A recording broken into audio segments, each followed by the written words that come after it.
Yes, दिख रहा है सबको?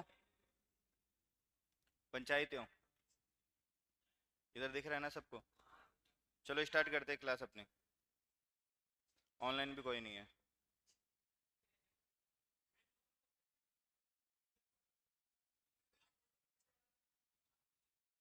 यस, स्टार्ट करें।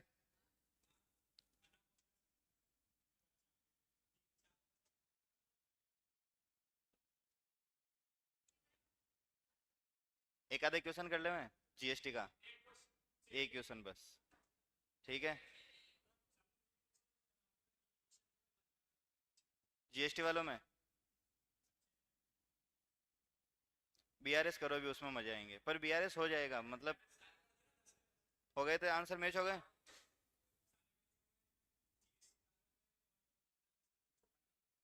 मोदी जी। मोदी जी कौन है भाई? ये लो। एंट्री। अच्छा। एंट्री नंबर 1 दिख रही है सबको? पर अरे यार ये, अब दिख रहा है? अरे तो लिखूंगा कहाँ पे फिर?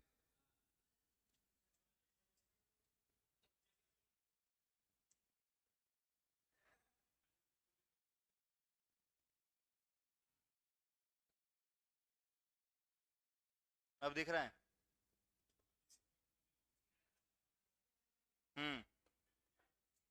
सबसे पहला क्वेश्चन है, परचेज गुड्स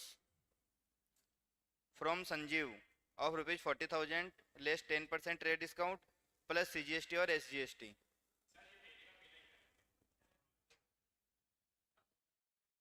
तो देखो 40,000 का गुड्स था।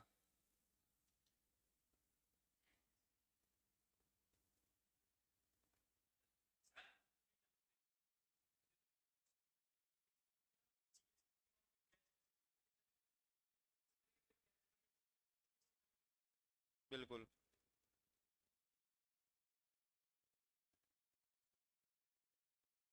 क्या बोल रही है? क्या बोल रही है? अच्छा।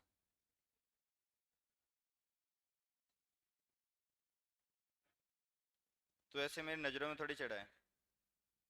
तो ऐसे मेरे नज़रों में थोड़ी चढ़ा है। और ये क्या चल रहा है? बाहर निकाल इसको।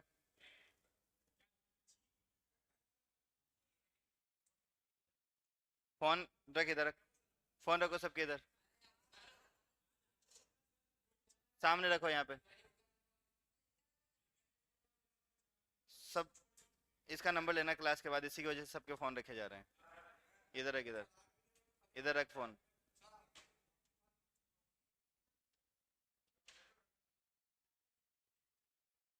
अरे बस, तेरा वजन नहीं है जितना तेरे फ़ोन का वजन हो गया। हाँ तो इस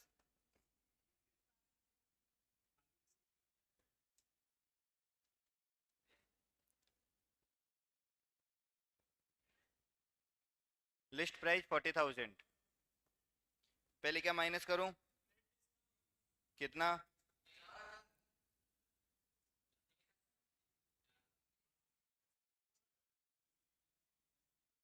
ठीक है। इस पे क्या लगा दूंगा? सीजीएसटी और एसजीएसटी।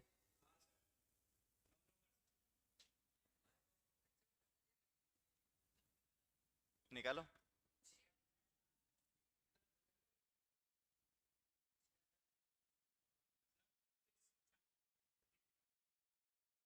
टोटल कितनी हो गई? अरे टोटल मैं कर लूंगा, मेरा एग्जाम है, कोई नहीं। ठीक है अब इसकी। अच्छा।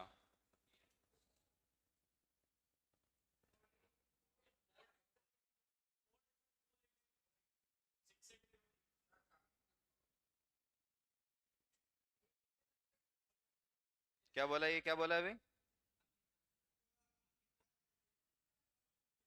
मेरे तो कान में दिक्कत है। ठीक है, समझ गया तुम? तेरे कहाँ कहाँ दिक्कत है?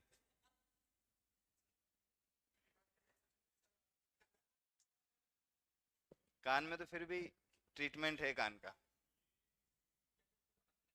एंट्री बताओ। किससे कर देंगे? वाइट पर्दे से। श्री एंट्री बताओ।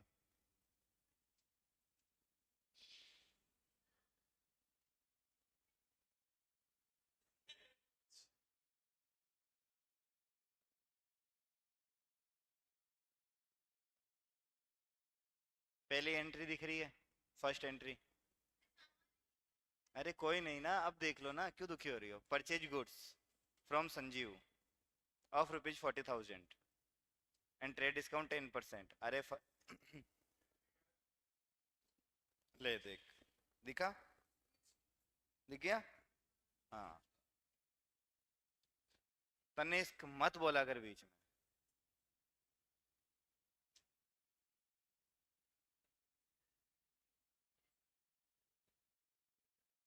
क्या है तेरे को दिक्कत? कौन कौन से जानवर लगे तेरे पीछे ये बता। Purchase goods from Sanjeev. Normal entry क्या होती है परचेज की? परचेज टू केस, लेकिन यहाँ पे केस आएगा या संजीव आएगा? तो परचेज टू संजीव हो गया। संजीव में कितनी अमाउंट आएगी?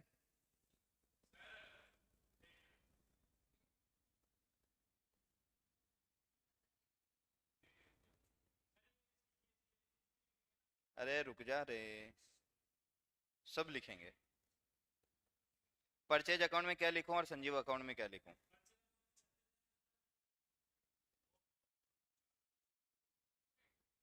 और यहाँ पे संजीव में?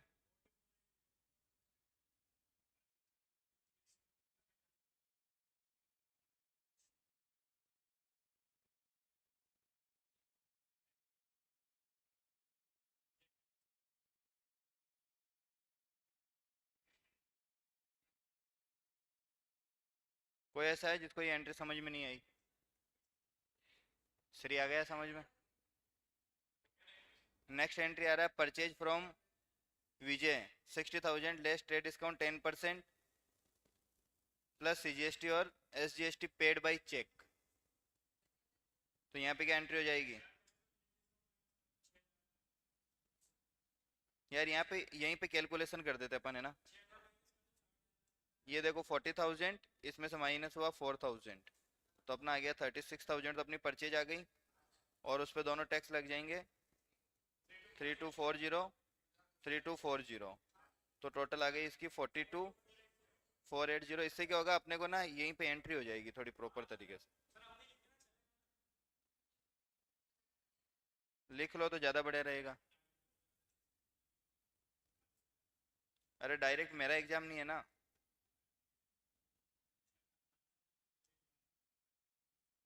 मैं तो आ जाऊंगा देने, कोई दिक्कत नहीं है, पर सीए वाले मुझे बैठने नहीं देंगे।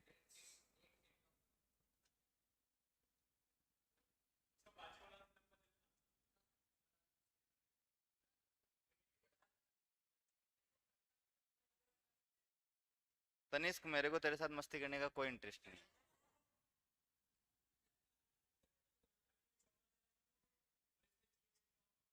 यहाँ पे 60,000 में से 10% जाएगा कितना? 6,000।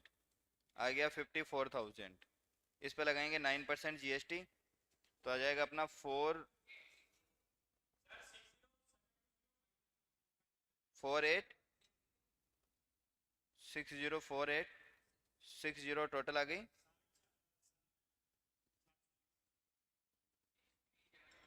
कोई ऐसा है जिसको समझ में नहीं आया यहाँ पे? क्लियर है? क्या मैं इसी एंट्री के अंदर, देखो एक नंबर एंट्री तो ये हो गई, दूसरी नंबर वाली अमाउंट यहीं पे लिख रहा हूँ मैं।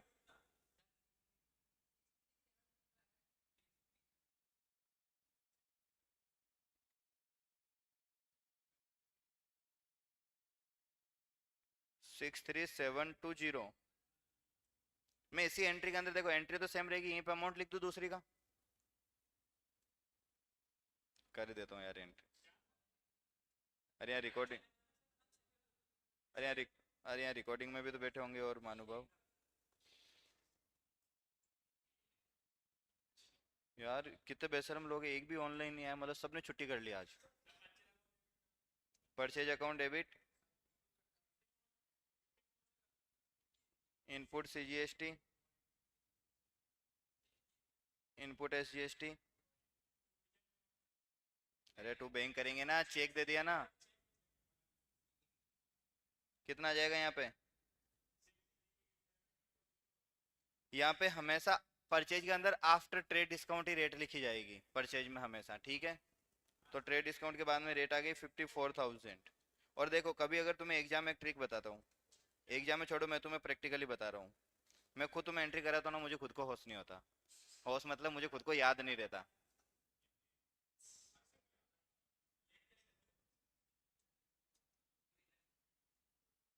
जब मैं एंट्री कर रहा हूँ, सीरियसली बता रहा हूँ, मैं जब खुद एंट्री, क्योंकि मैंने चीज़ें समझ रखी है। मैं आपको भी ये चाहता हूँ कि आप भी चीज़ें समझो। मैं इवन ये नहीं बता रहा कि मैं सी हूँ इसलिए मैंने समझ ली। जब मैं तुम्हारे लेवल पे था तब भी ऐसे ही करता था, मैंने कभी कोई अकाउंट नहीं रटा। और अब परचेज डेबिट हो रहा है, जब आप बार बार प्रैक्टिस करोगे ना, आपको परचेज अकाउंट डेबिट ऑटोमेटिक निकलेगा। फिर वो समझने की जरूरत नहीं, वो चीज़ें रट जाएगी। हाँ। तो परचेज अकाउंट डेबिट, अगर आपने देखो परचेज अकाउंट एक आपने सीख लिया, परचेज अकाउंट डेबिट होता है। समझ में आ रहा है? Then well and good. नहीं आ रहा है purchase account debit, automatic purchase debit तो सेल क्रेडिट होगा, परचेज डेबिट तो परचेज रिटर्न क्रेडिट होगा, परचेज रिटर्न क्रेडिट होगा तो सेल्स रिटर्न डेबिट होगा। यानी एक अकाउंट आपने याद रखा, चारों काम हो गए। तो ये चीजें धीरे धीरे आपके प्रैक्टिस में आ जाएगी। दूसरी चीज, जैसे यहाँ पे आप एंट्री कर रहे हो, कभी अगर आपको कुछ कंफ्यूजन आए, तो आप ये देखो कि अपन जो अकाउंटिंग करते हैं ड्यूअल एंट्री सिस्टम पे करते हैं, डेबिट और क्रेडिट में अमाउंट हमेशा इक्वल आएगी। मैं आपको कल का एग्जांपल बताता हूँ। मैंने आपको बताया था एक्चुअल में जब जीएसटी चलता है ना, तो उसमें केस डिस्काउंट पे कुछ चक्कर चलता है। क्या चलता है कि केस डिस्काउंट में क्या रहेगा कि आपने ट्रांजेक्शन हो गया, अब कोई पेमेंट नहीं दे रहा है, ये किसी से पेमेंट अर्ली लेना है, तो उसको फिर अलग से ऑफर दिया जाता है कि आप 30 दिन में दे दो, 60 दिन में दे दो।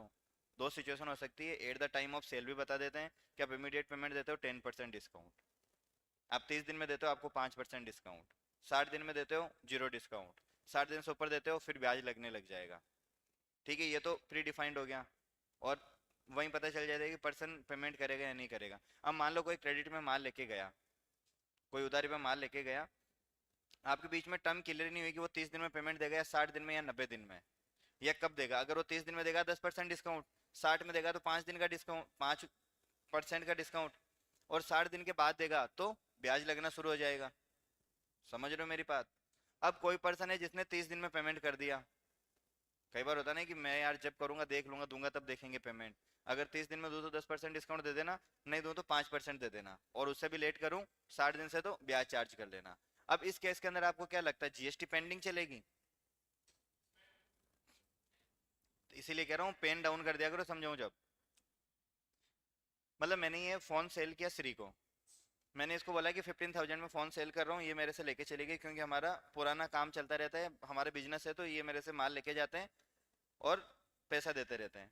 अब क्या होता है कि हमारे बीच में सब फिक्स कर रखा है कि 30 दिन में अगर पेमेंट करोगे 10% डिस्काउंट, 60 दिन में करोगे 5% डिस्काउंट, 60 दिन के बाद करोगे तो 5% का ब्याज लग जाएगा। अब हमारे बीच में ऐसी कोई फाइनल चीज हुई नहीं कि कब पेमेंट देंगे, क्या करेंगे, ये लेके गई। इसका ऐसा है कि सर मेरे पास अगर 30 दिन में पेमेंट आया तो आप मुझे 10% डिस्काउंट दे देना, नहीं आए तो 5% दे देना। 60 दिन तक आ जाता है, 60 दिन के बाद है तो आप ब्याज चार्ज कर लेना। अब ये चीज मेरी जब मैंने सेल करी तब डिफाइन ही नहीं है। और जनरली आप मार्केट में देखोगे, आप जब जिस किसी के बिजनेस है, या जैसे अगर मेरी भी बात करूँ दुकान है, या इनके भी मान लो कि अगर दुकान है या कुछ काम कर रहे हैं, तो इतना जैसे फोन करेंगे सर मुझे इतने मोबाइल फोन भेज दो आप। पेमेंट का कोई टर्म डिसाइड होता ही नहीं है। समझ में आ गया? तो मैंने इनको मोबाइल फोन भेज दिया, अब पेमेंट इनके पास में पैसा आ गया तो ये 30 दिन में कर देंगे, नहीं हुआ तो 60 दिन में कर देंगे। और बिजनेस में ऐसे ही होता है, कोई फिक्स नहीं कब पैसा आएगा कब जाएगा। आएगा तो बहुत ज्यादा आ जाएगा, नहीं तो पता चलेगा आप अनिल अंबानी बन गए, और पता चला आप मुकेश अंबानी बन गए। किस्मत, आपकी स्ट्रेटजी, बहुत सारी चीजें इस पर डिपेंड करती है आप क्या काम करते हो। समझ में आया पॉइंट? तो प्रैक्टिकली जब आप काम करोगे तो केस डिस्काउंट जीएसटी चार्ज होने के बाद में दिया जाता है। मैंने आपको एग्जांपल दिया कि 30 दिन में पेमेंट दे दी तो 10% डिस्काउंट, 30 दिन के बाद दिया तो 5% डिस्काउंट, 60 दिन के बाद दिया तो ब्याज लग जाएगा। अब इस केस के अंदर कैश डिस्काउंट तो माइनस नहीं होगा। अब मैंने ये चीज प्रैक्टिकली कर रही कि जो प्रैक्टिकली काम होती है मार्केट में काम होता है।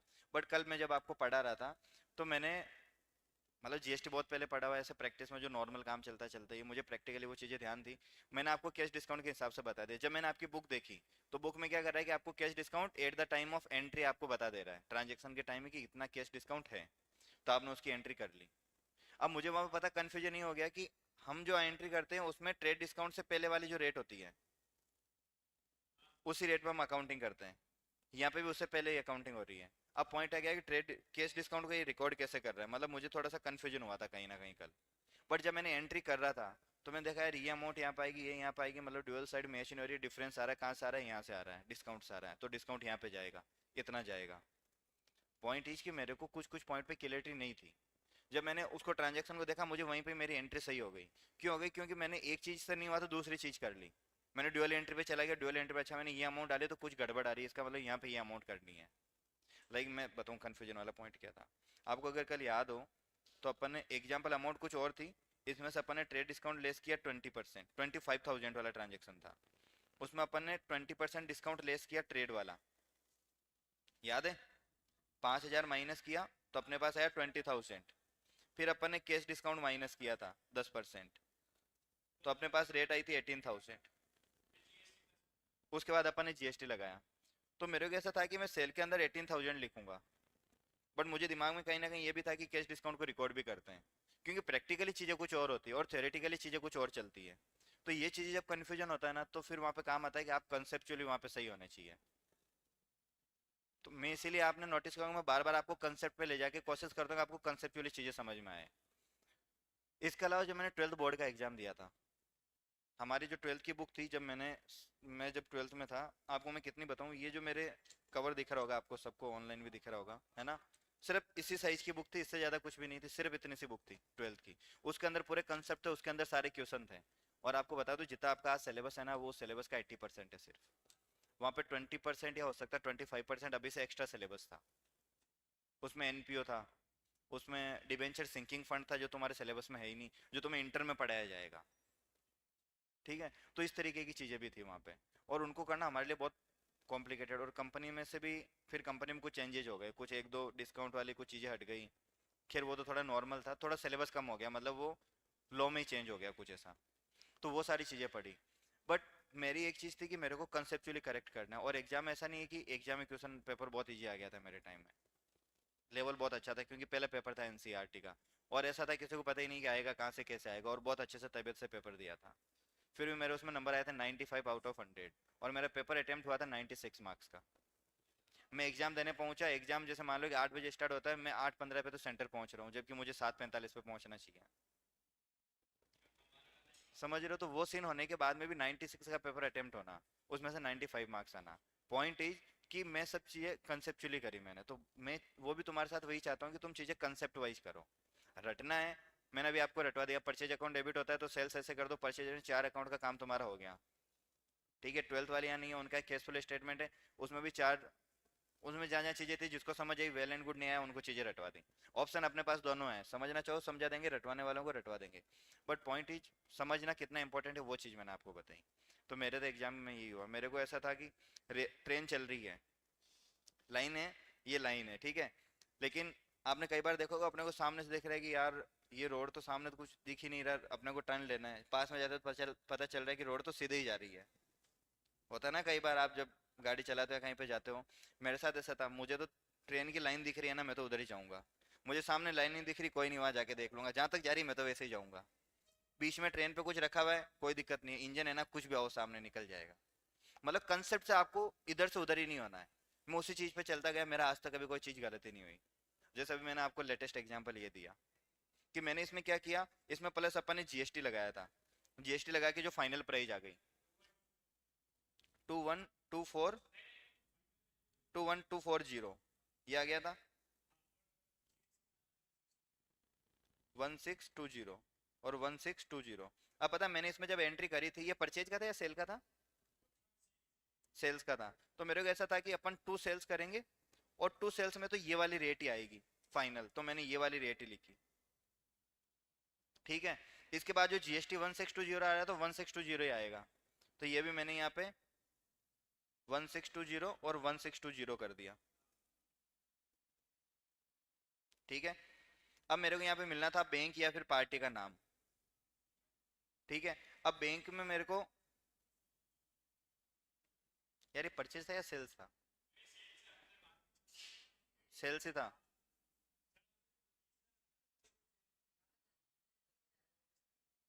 अच्छा सॉरी, ये बैंक बैंक रिसीव हुआ अपने को 21240, मेरे को बैंक रिसीव होगा क्योंकि एक्चुअल मेरा ट्रांजेक्शन मैंने डिस्काउंट दिया और मेरे को रिसीव कितना होना 2121240, ठीक है। अब मेरे साथ दिक्कत क्या आई थी, अभी देखो जैसे ये हुआ था सेम ही, मैं आपको प्रैक्टिकली बताऊं कि एक्चुअल में कितना फायदा है तुम्हें कंसेप्चुअली चलने का। अब मुझे एक चीज दिमाग में, अरे यार कैश डिस्काउंट को तो अपन रिकॉर्ड करते, ट्रेड को तो करते ही नहीं है, ये मैंने कंसेप्चुअली पढ़ रखा। तो मैंने बोला डिस्काउंट दिया है, सेल करी तो डिस्काउंट दिया है, दिया है तो मेरे लिए लॉस है और लॉस को मैं डेबिट करूंगा। तो मैंने यहाँ पे डिस्काउंट अलाउड कर दिया, कितना, 2000 से। तो मेरे पास ऑटोमेटिक यहाँ पे सेल वैल्यू आ गई, और सेल वैल्यू मेरे पास कितनी आ गई, 20,000। और फिर मैंने आपको पूछा था इसकी एक बार टोटल लगाना, पूछा था वो मैंने इसीलिए पूछा था क्योंकि मैं इधर टोटल लगाई नहीं और मैंने बोला कि कुछ तो गड़बड़ हो सकती है, बट मैं कंसेप्चुअली चला, मेरा आंसर सही आ गया। चीजें समझ में आ रही है? तो आप जब ये अंडरस्टैंडिंग बिल्ड कर लो कि एक्चुअल में हो क्या रहा है। अब जैसे इस ट्रांजेक्शन में आपको क्या समझ आया, 25 का माल था, 5 का डिस्काउंट दिया तो 20,000 का हो गया वो। 20,000 में से अपन ने 18,000 रुपए इसकी वैल्यू आ गई टैक्सेबल, उस पर अपन ने जीएसटी लगाया, तो क्लाइंट तो अपने को 21,240 रुपए ही देगा। तो मेरे पास बैंक तो 21,240 ही आएगा, तो मैंने बैंक 21,240 से रिकॉर्ड कर लिया। मेरे को जीएसटी का अमाउंट में चेंज कर ही नहीं सकता, तो जीएसटी 1620 मैंने रिकॉर्ड कर ही ली। फिर मेरे को दिक्कत है यार, अब सेल में क्या लिखूं, तो पॉइंट आता है डिस्काउंट वाला, डिस्काउंट में पड़ा होता है यार, ट्रेड डिस्काउंट को रिकॉर्ड नहीं करते, केस को रिकॉर्ड करते हैं। तो मैंने बोला केस को रिकॉर्ड करते, डिस्काउंट अपना लॉस है तो डेबिट करके मैं डिस्काउंट लिख देता हूँ यहाँ पे, फिर बचा उसको मैं सेल में डाल देता हूँ। फिर और इस बात पे थोड़ा डिस्कशन भी हुआ था, 18 लिखूं या 20 लिखूं, हुआ था डिस्कशन, वो खुद मेरे लिए भी था। ये कुछ राज की चीजें हैं, बट एक्चुअल में क्या होता है कि फिर अपनी एंट्री भी सही हो गई। ये नहीं था कि इसका आंसर मैं फंस गया या मेरे को आ नहीं रहा था, बट मैंने इसको पहले सोचा नहीं था, मैंने सीधा आपको एग्जांपल दिया। और मेरी सबसे बड़ी दिक्कत यही है कि मैं पहले से एग्जांपल मेरा कोई प्रिपेयर नहीं रहता, कंसेप्ट में पढ़ के आ जाऊंगा या करके, बट एग्जांपल की चलो उसी टाइम देंगे क्लास में, क्योंकि वहाँ पे क्या चीज़ें दिखती है, कभी बॉटल है, कभी फ़ोन है, कभी कुछ है, कभी कुछ खुद लेके आ गए, कोई चीज़ें नहीं बनी, तो वो सिचुएशन उसी टाइम बनती है। तो अब ये एग्जाम्पल मैंने, कोई मेरा फिक्स नहीं था कि 25 में से इतना जा रहा है, ये कर रहा है, वो कर रहा है, कभी कोई फिक्स नहीं रहता। आप अभी 11th पढ़ रहे हो, अगले साल जब नया बैच आए उनसे पूछना है कि इस चैप्टर में क्या एग्जाम्पल दिया, तुम्हें बिल्कुल डिफरेंट मिलेगा। मुझे याद नहीं कि एग्जाम्पल क्या दिया, बट चीजें कंसेप्ट बिल्कुल ऐसा कंप्लीट कर लो कहीं दिक्कत आए ही नहीं। क्लियर है पॉइंट? तो ये वाली चीज अपन की यहाँ पे हो गई एंट्री 54, 48, 63, यहाँ पे दिक्कत किसी को? हाँ,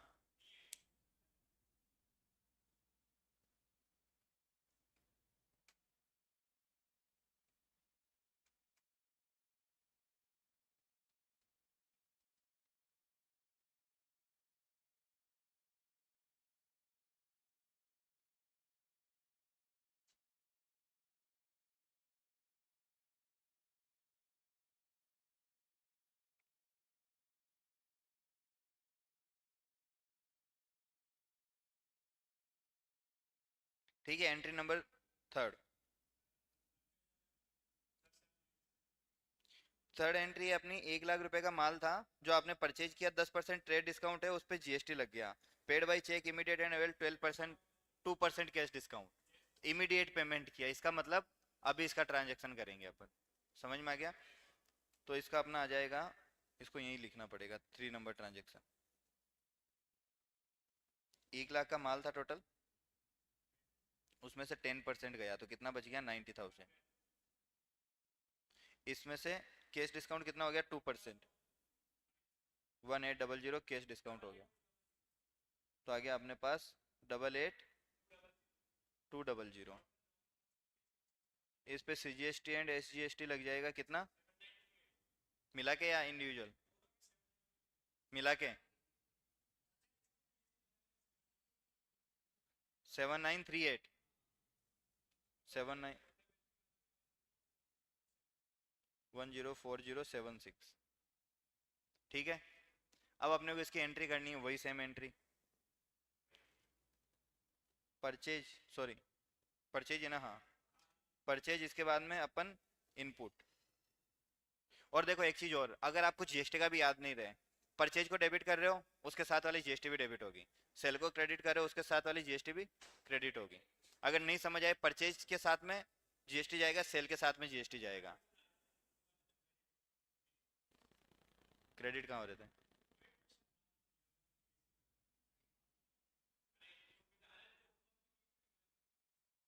इनपुट क्रेडिट हो रहा था, वो तो राइट ऑफ करने के लिए हो रहा होगा। मैं जनरल बता रहा हूँ, परचेज करो उसके साथ में क्या होगा। परचेज को डेबिट, मतलब ये मान के चलो, ये समझ लो कि परचेज और सेल गाय है और ये जीएसटी इनका बछड़ा है। जहाँ परचेज जाएगी उधर जीएसटी जाएगी, जहाँ सेल जाएगी उधर जीएसटी जाएगी। ये उनके लिए जिनको समझ में एंट्री फिर भी नहीं बन रही है उनके लिए। ठीक है, इनपुट जीएसटी, सीजीएसटी और इनपुट एसजीएसटी टू बैंक। लेकिन एक एंट्री छोड़ दी अपन ने, डिस्काउंट अकाउंट। ठीक है, टोटल बैंक में अपने से कितना जाएगा? 104076। और 7938 परचेज में आएगा 90,000 और डिस्काउंट कितना? 1800। समझ में आ गया? फोर्थ नंबर एंट्री करो सब जने। फोर्थ,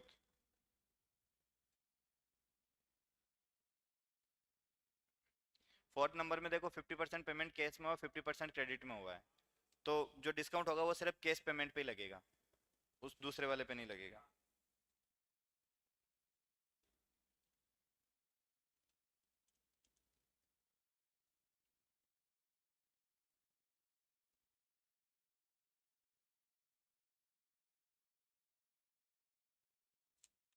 तो मैंने जो क्वेश्चन दिए थे ये सारे इसी के बेस, इस पे ही बेस्ड है ना। हाँ मतलब मैं वो ये इसीलिए करवाया क्योंकि कल जो होमवर्क दिया था वो इसी टाइप के क्वेश्चन थे सारे लगभग।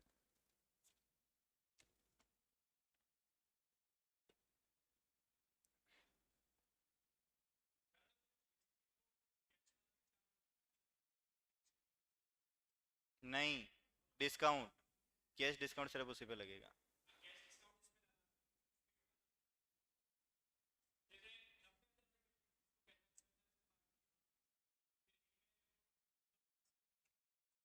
हाँ,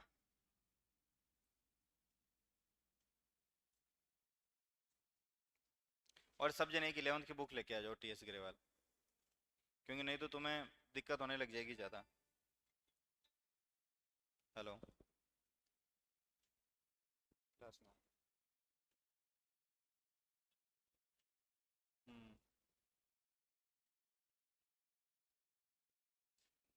11-12 बजे तक होगा।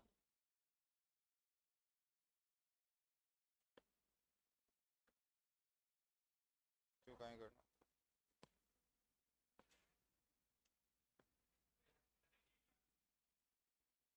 दुकान को तो ले आऊँ।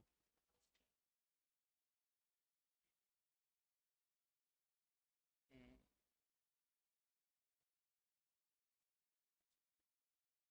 हम्म,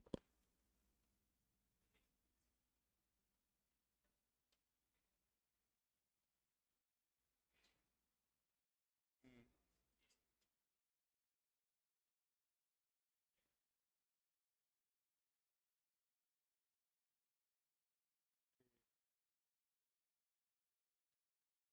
हम्म, हम्म, ठीक है, ठीक, ठीक। मुझे पता है, वो मैं यही देख रहा था। हम्म, क्योंकि ये डिस्काउंट पर मैं सोचा अब तुम कर रहे हो तो फिर बाद में बताऊंगा करके। वो गलत गलत एंट्री हो गई थी, इसलिए मैंने बीच में तुम्हें करते हुए डिस्टर्ब नहीं किया। ये एंट्री यानी आएगी। ठीक है, डिस्काउंट रिसीव हुआ है, आपने परचेज किया, परचेज किया है तो परचेज करते टाइम डिस्काउंट मिला है, मिला है तो अपने लिए इनकम है, और इनकम का बैलेंस क्रेडिट, और बढ़ेगा तो क्या करेंगे? क्रेडिट करेंगे ना।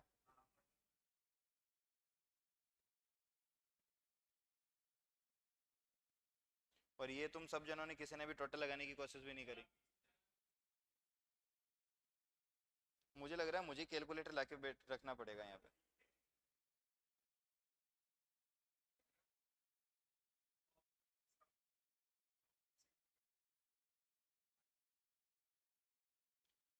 किस किसने कर ली एंट्री?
आर्यन पार्थ, दो लोग तो आए। देखो इसकी एंट्री क्या होगी। आपको ट्रांजैक्शन नंबर 4 क्या कह रहा है? ये आपको कह रहा है कि आपने परचेज किया है फ्रॉम तरुण से 1 लाख रुपए का। अपन को इसमें से माइनस करना है ट्रेड डिस्काउंट 10%, 10,000। तो अपने पास वैल्यू आ गई 90,000। ठीक है, 90,000 को इन्होंने बोला कि 50% जो पेमेंट है वो इमीडिएट पेमेंट हो गया, अवेलिंग 2% डिस्काउंट, यानी हाफ पेमेंट। तो 90,000 का अपन दो पोर्शन में डिवाइड करेंगे, 45,000 और 45,000। ये वाला अपने पास कैश ट्रांजेक्शन, और कैश ट्रांजेक्शन पे कितना डिस्काउंट देते हैं? 2%। तो कितना डिस्काउंट मिल जाएगा? 900 का कैश डिस्काउंट। तो अपने पास वैल्यू आ गई 4410, और इधर आ गई 45,000 पूरी की पूरी। यहाँ पे डिस्काउंट कुछ भी नहीं मिलेगा, बिकॉज ये अपना क्रेडिट ट्रांजेक्शन है। कैश डिस्काउंट कैश पेमेंट पे दिया जाता है। क्लियर है पॉइंट? अब अपन इस पे जीएसटी लगाएंगे, सीजीएसटी और एसजीएसटी। इस पे कितना लग रहा है? 3969। और इस पे 45,000 पे कितना आ रहा है?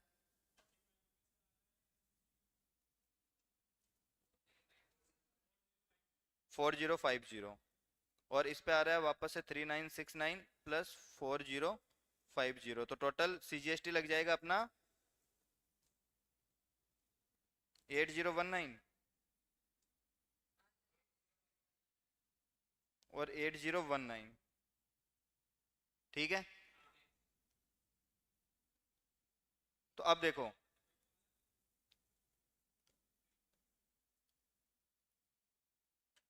अब देखो अगर अपन टोटल की बात करें तो टोटल में अपनी सेल थी यहाँ पे 90,000, उसमें से कैश डिस्काउंट मिला 900, तो अपना हो गया 81, 89,100, और उसके ऊपर ये दोनों टैक्स लग गए। अब अपन करेंगे एंट्री। ये अपन ने परचेज किया है, ठीक है, परचेज किया है 45,000, 50% का अपन पेमेंट कैश में कर रहे हैं, तो कितना पेमेंट होएगा 44,100। इस पे जीएसटी भी पे करेंगे, तो इस पे टोटल करो कितनी आ रही है 52,038, और यहाँ पे कितनी हो रही है इसकी टोटल 53,100। इसकी भी टोटल इतनी आएगी इन दोनों को प्लस करने के बाद।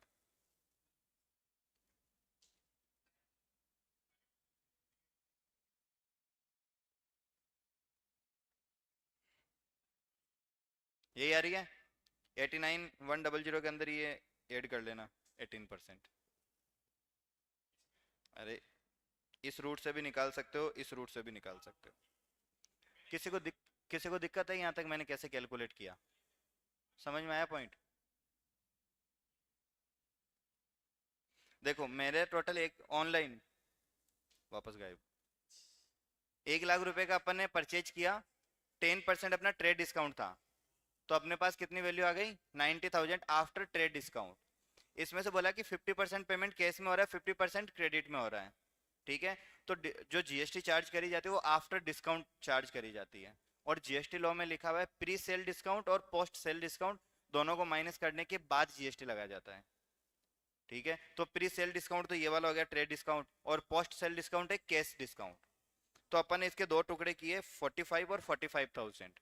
ये अपना कैश डिस्काउंट है, सॉरी ये कैश सेल्स है, तो इस पे अपन 2% क्या करेंगे कैश डिस्काउंट दे देंगे 900 का, तो अपने पास वैल्यू आ गई 44,100। इसके ऊपर जीएसटी अलग से चार्ज करेंगे और क्रेडिट वाले पे जीएसटी अलग से चार्ज करेंगे, तो टोटल अपने पास वैल्यू आ गई 105,138। मैंने बस यहाँ पे ना टोटल लिखा है 90 टोटल सेल थी, इसमें से कैश डिस्काउंट मिला ये आ गया, इस पे ये जीएसटी लग के ये टोटल आ गई। क्लियर है पॉइंट? किसी से भी करो, अपने को फाइनल आंसर चाहिए। समझ में आ गया? अब अपन करेंगे इसकी एंट्री। तो परचेज किया अपन ने, तो मैं क्या करूंगा परचेज अकाउंट,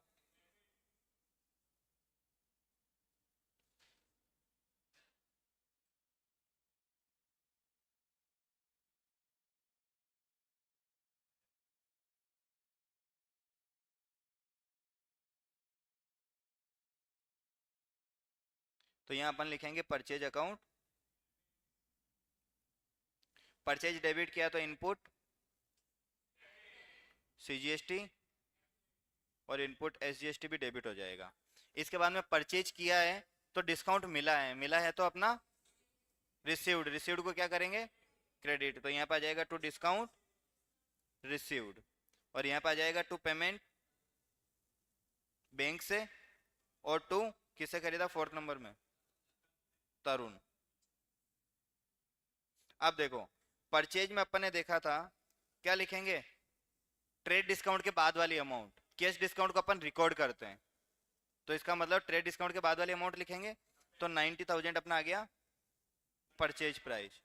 इनपुट सीजीएसटी कितनी लगी है 8019, 8019। डिस्काउंट कितना रिसीव हुआ है 900, सिर्फ कैश डिस्काउंट को रिकॉर्ड करते हैं। इसके बाद में अपन ने बैंक से पेमेंट कितना किया है 42,038, अच्छा 52,038 लिखा सही है, 42 आ गया, ठीक है। और क्रेडिट में कितना करना है 53,100। क्लियर है यहाँ तक? हेलो क्लास में ओ भैया होंगे नहीं, किसका क्या बोल रहे हैं?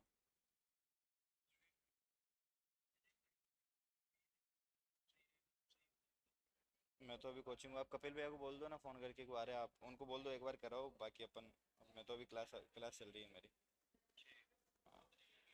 नेक्स्ट एंट्री करो, एंट्री नंबर 5। चलो एक काम करो अपन एंट्री नंबर 8 कर लेते हैं जिसमें दोनों कंसेप्ट कवर हो जाएंगे। 8 वाली करो, जल्दी करो, कोशिश करो एक बार। परचेज के देखो अपने को सारे ट्रांजेक्शन समझ में आ गए, ट्रेड डिस्काउंट, कैश डिस्काउंट और 50% पेमेंट, फुल पेमेंट वाला। सेल का ये कर लो, उसमें सारी कवर हो जाएंगे।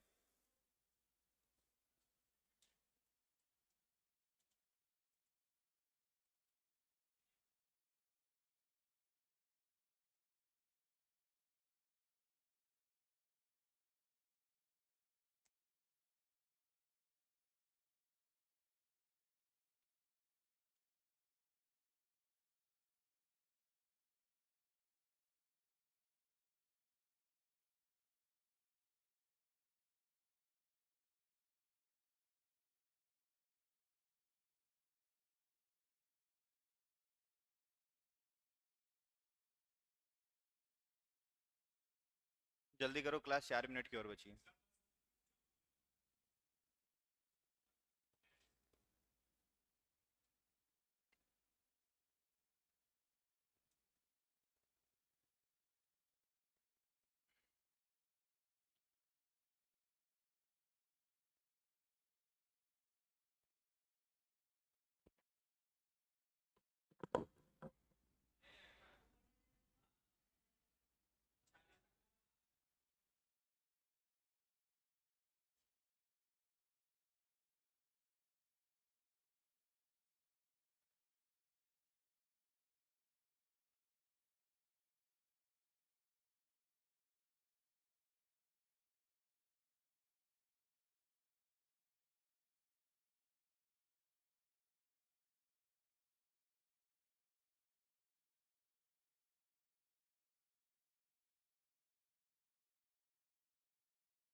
मैं भी कर रहा हूँ, चेक करते जाओ।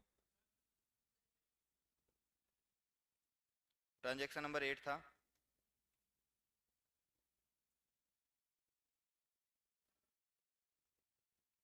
लिस्ट प्राइस थी यहाँ पे 2 लाख, इसमें से ट्रेड डिस्काउंट था आपका 10%।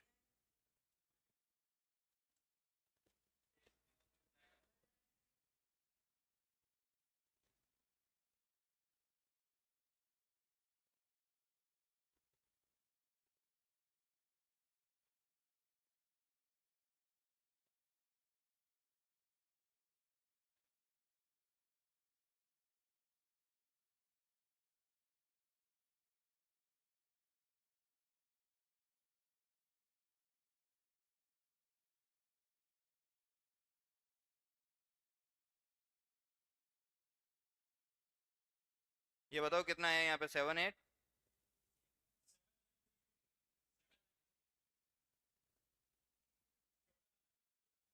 और इसका कितना आया?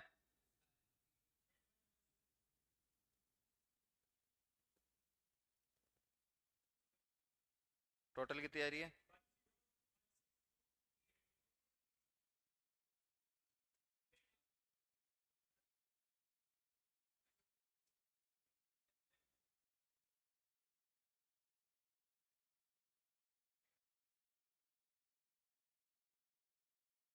अब देखो एंट्री अपन ने क्या किया, सेल किया है, तो क्या लिखूंगा, टू सेल्स,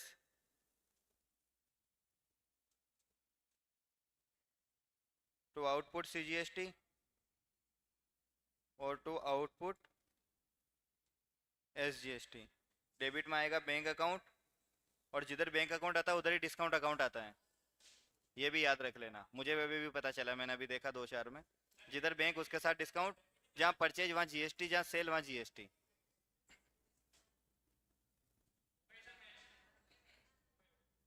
और कौन है, जोरावर है क्या एक?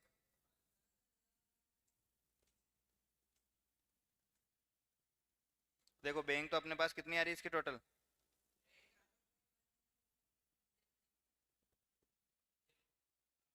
104076। इसकी कितनी आ रही है?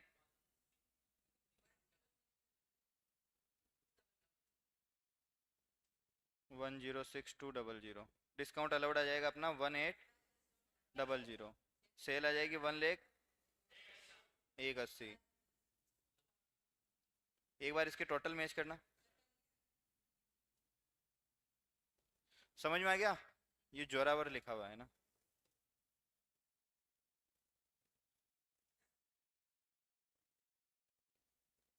तो आपको GST के अंदर अब एंट्री करने में दिक्कत, जो मैंने 3 होमवर्क में दिया वहाँ तो नहीं आनी चाहिए।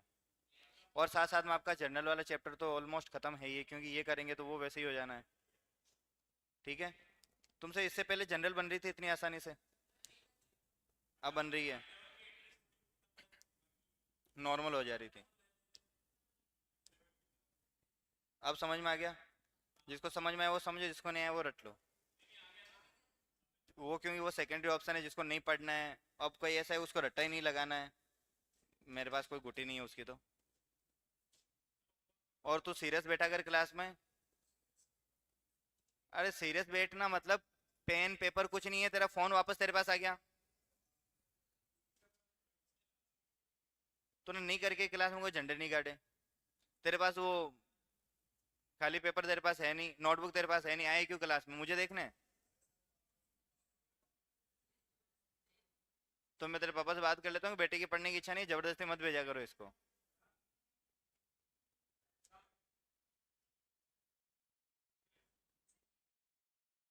बता दिया।